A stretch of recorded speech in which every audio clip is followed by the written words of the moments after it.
네, 안녕하세요. 저는 중등 프리미엄 N3반 담당하게 된 석찬수 강사입니다. 네. 요번에 그 공통수학 2 진도 파트를 맡게 되면서 설명해 진행하도록 하겠습니다. 일단 제가 근무한 이력들을 보시면은 뭐 이런 학원에서 근무를 했었고 전부 고등부와 그 다음에 중등부 선행 요거 위주로 수업을 했었습니다. 일단은 제가 처음에는 이 반은 어떻게 흘러갈 것이다 뭐 이런 것보다도 이런 식으로 수학 공부가 되고 그런 식으로 공부가 됐을 때 성적이 나온다 요거에 대한 얘기를 좀 드릴 거고요. 그래서 그 부분을 저희 반에 어떻게 녹여낼 것인지 요거에 대한 얘기 좀 해드리려고 해요. 일단 첫 번째로 저희가 공통수 거의 기본에 가깝게 수업을 진행을 하려고 하는데, 일단 처음 수업을 들을 때 어떤 식의 목적을 좀 확실히 가지고 있어야 되는데, 첫 번째로는 기본 개념을 이해하고 그 다음에 두 번째로 그 배웠던 개념이 문제에 어떻게 적용이 되는가 그거에 대한 연습을 해야 되고요. 그 다음에 마지막으로 요즘 학교 시험 문제는 딱 한 단원이라 그래서 거기에서만 문제가 나오지 않고요. 뭐 중학교 거라든지 아니면은 전에 배웠던 거라든지 그런 것들이 좀 섞여가지고 문제가 좀 많이 나오거든요. 그래서 그런 것들에 대한 연습으로 연습을 하게 될 것입니다. 그리고 그게 좀 많이 돼야지 좀 상위권 문제, 심화 문제 이런 것도 풀 수 있게 되고 그러면서 성적이 오르게 되겠죠. 자, 그런데 여기서 많이 착각하시는 것이 이 기본 개념에 대한 이해거든요. 흔히들 학생들이 어떤 생각을 하냐면은 공식을 열심히 외워요. 공식 열심히 외운 다음에 개념은 됐다 이렇게 얘기를 해버립니다. 그 다음에 이제 나중에 뭔가 성적이 잘 안 나오면은 어떤 얘기를 하냐면은 고1 때 개념이 부족해요. 뭐 이런 얘기를 막 해버려요. 그런데 웃긴 게 그 학생들한테 고1 때 있던 공식을 물어보잖아요. 모르는 학생이 단 한 명도 없습니다.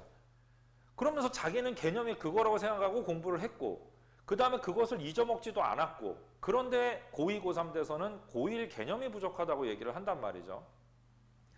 그게 왜 그러냐면은 이 개념이란 단어 자체에 좀 약간 착각을 하고 있다는 소리예요. 이게 수업 때 뭐 모든 강사님들이 다 그렇겠지만은 저도 마찬가지로 공식을 설명할 때 이게 왜 그렇게 되는지에 대해서 반드시 설명을 합니다. 이 공식은 어떤 식으로 유도가 되고 증명은 어떤 식으로 되고 이 증명을 하기 위해서 중학교 때 어떤 이론을 끌어왔고 이런 걸 다 설명을 하실 거거든요.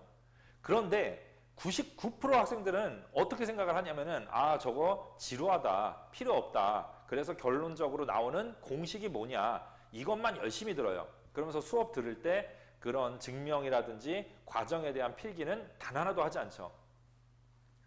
중요한 거는 근데 그 부분이에요. 왜 그렇게 됐는지에 대해서 고민을 해봐야 되고 그거를 집에 가서 써봐야 되고 이해가 안 되면 두 번, 세 번 써가면서 이해를 해야 됩니다. 그래야지 공식 까먹어도 괜찮아요. 그 과정만 알고 있으면 공식 유도할 수 있거든요.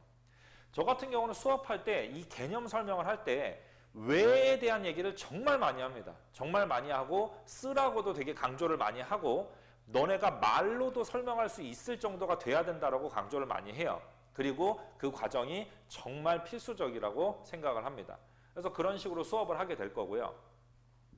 두 번째로 이 개념의 활용 같은 경우는 뭐 그렇게 막 크게 어려운 과정은 없어요. 왜냐면은 앞에서 배웠던 내용, 그게 문제에 어떻게 적용이 되는가, 뭐 흔히들 말하는 문제지서에 있는 그 유형 분류에 대한 어떤 설명이 되겠죠.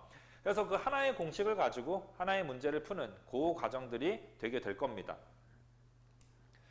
그 다음에 마지막으로 이 복합적인 문제 해결 연습, 이 부분 같은 경우는 난이도가 아무래도 조금 높을 수밖에 없어요. 왜 그러냐면은 전에 했던 공식도 알아야 되고 또 중학교 때 배웠던 뭐 도형이라든지 뭐 그런 것들도 다 알아야 되고, 그래서 조금 난이도가 있는 문제들이 될 텐데요.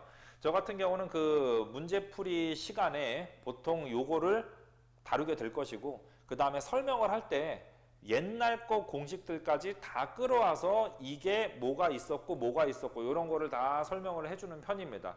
그래서 학생들한테 까먹었던 거를 다시 한번 기억나게 할 수도 있고 또 필요하면은 그걸 또 자기가 스스로 외워서 할 수도 있고, 그리고 그런 과정이 쌓이면은 요 복합적인 문제 해결 연습이 되게 될 것입니다. 그래서 이런 과정을 통해서 이제 처음 배우는 학생들이 수업을 받게 될 겁니다. 자, 그래서 수업 내용은 어떻게 될 거냐면 첫 번째로 기본서를 활용한 개념 설명, 아까 말씀드렸다시피 외에 대한 얘기를 상당히 많이 다루게 될 거고요. 그리고 학생들이 그거를 많이 써보고 또 저한테 막 제가 막 물어보거든요. 너가 설명해봐라. 그랬을 때 단답형으로 대답하면 또 막 뭐 시키고 또 한 번씩 해보게 하고 그런 작업을 통해서 자기가 말로 설명할 수 있고 그게 결국 이해가 되도록 그렇게 연습을 시킬 겁니다. 두 번째로 기초적인 유형에 대한 연습 같은 경우는 그 개념서에서 나와 있는 그 유형 정리가 있을 거잖아요. 그래서 그런 부분에 대해서 좀 제가 문제를 풀어주고 이게 어떻게 적용이 된다 이런 거를 설명해 줄 예정이고요. 특히 이 부분에서 수업을 들을 때 학생들이 되게 집중해서 들어야 되는 게 저 같은 경우는 조금 과장해서 말하자면 전국에서 저보다 내신 문제 많이 본 사람 없어요. 저는 막 뭐 이 동네에서 수업한다 그래서 여기만 보는 게 아니고 막 뭐 경기도니 충청도니 막 밑에 지방이니 거의 대부분 학교들의 시험지를 대충 한 번씩은 훑어보거든요. 그러면서 이 유형이 어떻게 변형이 돼서 나온다 이런 거를 좀 연구를 좀 많이 하는 편이에요. 그래서 저는 이 기초적인 유형 문제를 풀 때도 요게 어떤 식으로도 변형이 돼서 나온다, 이렇게도 나온다, 저렇게도 나온다 이런 거를 설명을 많이 해주는 편이고 그런 부분을 학생들한테 필기라든지 그런 걸 많이 시키는 편입니다.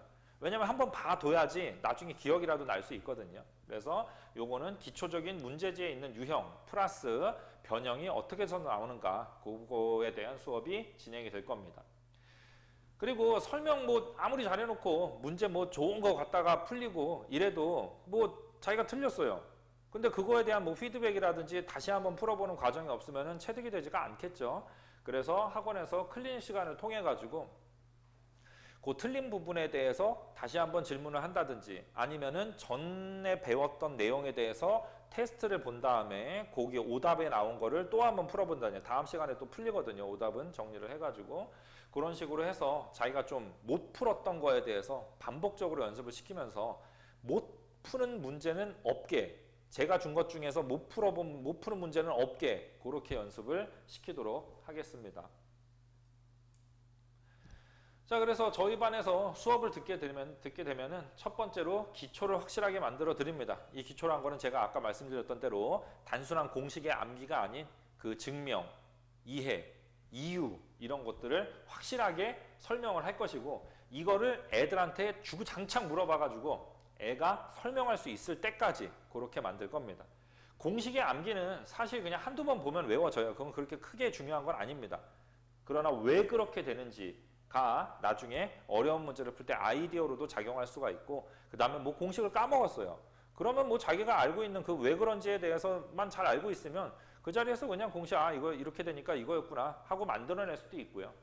그래서 되게 중요한 과정입니다. 그 다음에 두 번째는 성취도에 대한 검사, 요거는 제가 좀 전에 말씀드렸다시피 클리닉 시간을 통해 가지고 지난 시간에 했던 것을 테스트를 봐가지고 평가하고 그 다음에 그 중에 안 되는 거, 그 다음에 수업 시간에 자기가 이해가 안 됐던 거 그런 거에 대한 질의응답 시간을 가지면서 완벽하게 좀 마무리를 해서 귀가를 시키도록 하겠습니다. 세 번째로는 실제 문제에 어떻게 적용이 되는가 확실히 이해시키겠습니다. 요거 같은 경우는 문제풀이 시간에 대한 얘기인데요.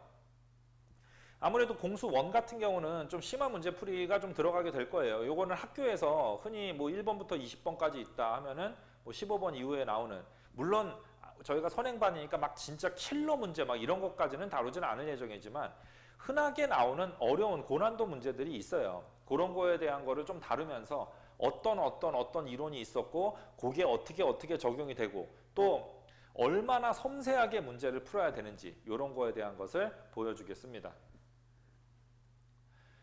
자, 그 다음에 마지막으로 커리큘럼인데요. 커리큘럼은 8월 18일부터 10월 말까지로 해가지고 공통수학 2 진도를 다 마무리를 할 거고요. 그 다음에 공통수학 1에 대해서 심화 문제풀이를 진행을 할 예정입니다. 일자별로는 제가 정리는 해놓지 않았는데요. 뭐 그거 이유는 뭐 제가 귀찮아서 그런 게 아니라 이게 좀 부족한 부분이 있으면 조금 더 해야 되고 좀 그래도 좀 애들이 수월하게 푼다 하면은 좀 빨리 넘어가도 되고 이런 부분이 있기 때문에 그거 세부적인 것은 제가 좀 조정을 해가면서 진행을 할 예정이고 10월 말까지로 해가지고 공통수학 1의 풀이와 2의 진도 요거는 마무리를 하도록 하겠습니다. 마지막으로 저의 수업을 듣게 될 학생들한테 되게 당부의 말씀을 드리고 싶은 것은 뭐냐면은 그 공부라는 것이 원래 그래요. 이게 남이 가르쳐 줄 수 있는 부분이 있고 자기가 연구를 해야 되는 부분이 틀림없이 있습니다. 수학 같은 경우는 그 부분이 굉장히 큰 과목이죠. 암기만으로 되는 부분은 아니기 때문에. 하지만 제가 계속 강조해서 말씀드리다시피 그 외에 대한 설명을 굉장히 많이 할 것이고, 그리고 그걸 또 학생들한테 많이 질문도 할 것이고 테스트를 하기 위해서죠.